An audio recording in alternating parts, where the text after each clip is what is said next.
After that incredible event in 1961, the small village of Valverde underwent a silent but profound transformation. The inhabitants, accustomed to a life marked by the rhythms of nature and centuries-old traditions, found themselves immersed in a sort of vibrant expectation, a silence full of questions and hopes. Every corner of the village seemed to breathe that air of mystery, as if time itself had stopped to listen to the voice that, for a moment, had broken the veil of everyday life. The elders of the village, custodians of stories and legends passed down from generation to generation, began to remember similar episodes that occurred in ancient times, when nature and the divine mixed in ways that collective memory could only interpret through symbols and signs. For example, there was a story of a time when a sudden storm had brought an unreal calm, as if the fury of the elements had been tamed by a benign presence.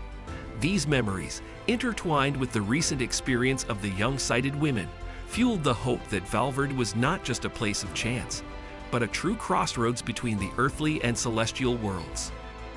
The girls, now grown up and bearers of an experience that had marked their destiny forever, often found themselves talking to each other in private meetings in the old village church. Here, between the ancient walls and the colored windows that filtered the light in an almost surreal way, they retraced those moments in which reality had given way to a miracle. Lucia, with her trembling but determined voice, told how that recording, so brief yet intense, had opened the door to a world of signs and mysteries. It wasn't just a voice, it was a message, an invitation to look beyond appearances, she often said, while her gaze would wander into the distance, as if she could still see that enchanted day. But Valverde's story did not stop at the tales of the visionaries. A group of scholars, attracted by the fame of the phenomenon, began to come to the village to try to analyze every detail.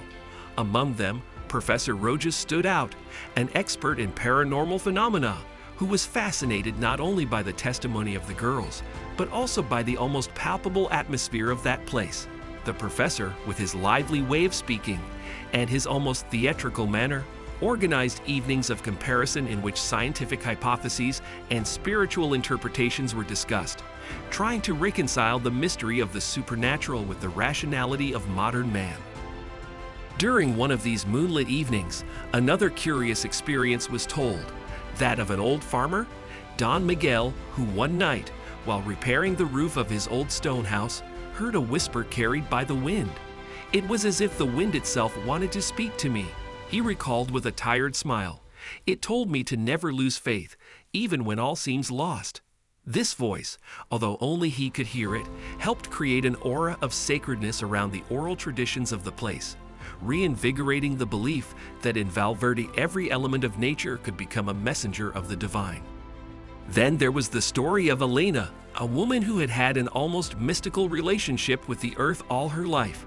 In her eyes shone the light of someone who saw beyond the visible, and her words, measured and sincere, carried with them the weight of ancient wisdom. That voice, she said, was not a simple technical phenomenon.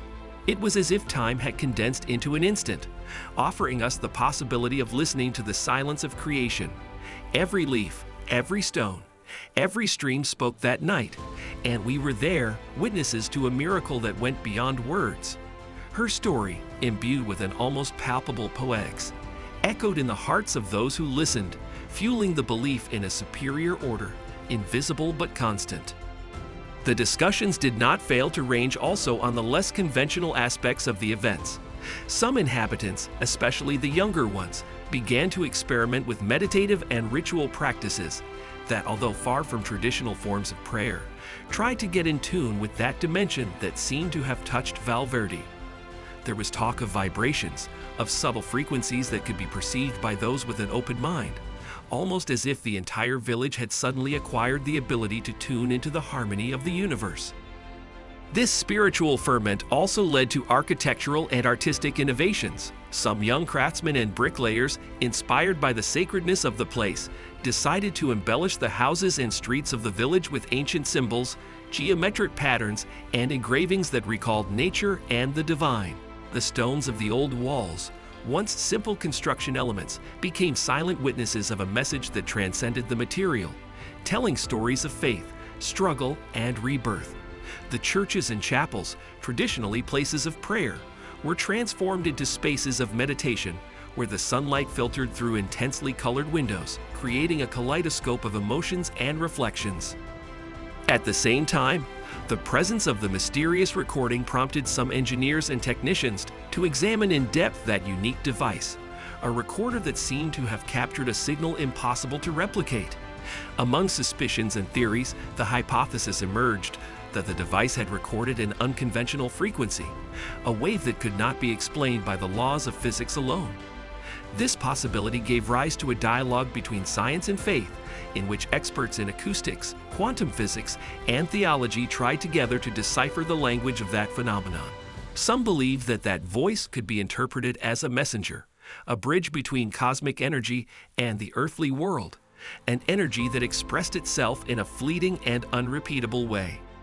Over the years, Valverd's story continued to evolve, taking on different nuances depending on the point of view. For the most devout, it was a confirmation of the divine presence, a sign that invited a profound interior conversion. For the most skeptical, however, it remained an enigma, an unusual episode to be analyzed with scientific methodologies.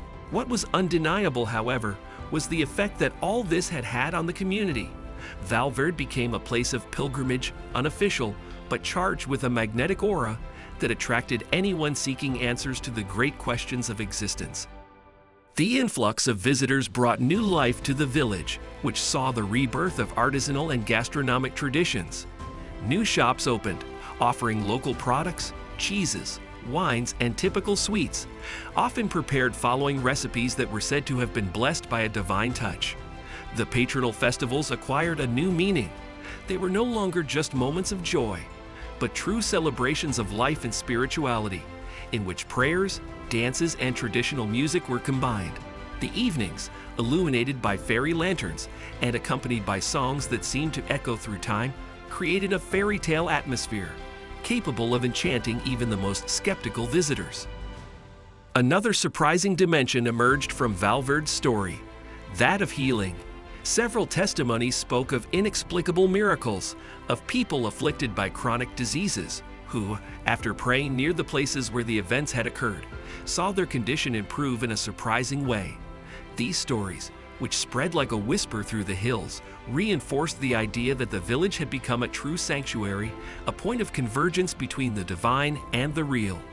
Many believed that the presence of the Virgin in Valverde was not only a message of faith, but also a promise of hope and rebirth for all those who, in the darkness of everyday life, sought a light capable of guiding them.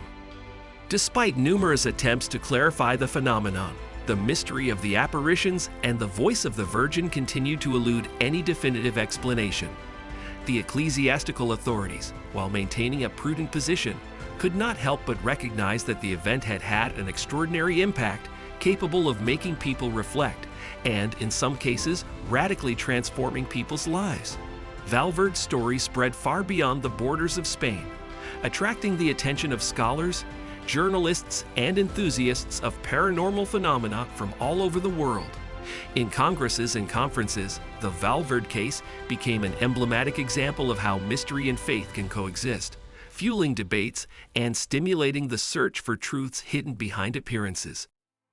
And so, between emotional testimonies, scientific analyses, and fervent prayers, Valverde remains a symbol today, a place where the boundary between the tangible and the invisible becomes thin, where every stone, every glance, every whisper carries with it the memory of a time when the divine made itself present to remind us that despite everything, there is still a light that never goes out. The inhabitants, aware of being part of a story that goes far beyond simple daily existence, continue to guard that secret with a reverence mixed with curiosity. And perhaps, who knows, on a silent night, while the wind caresses the hills and the sky fills with stars, someone will still be able to hear, among the whispering of the leaves, the sweet "No, no, I will not speak" that has so enchanted the entire world.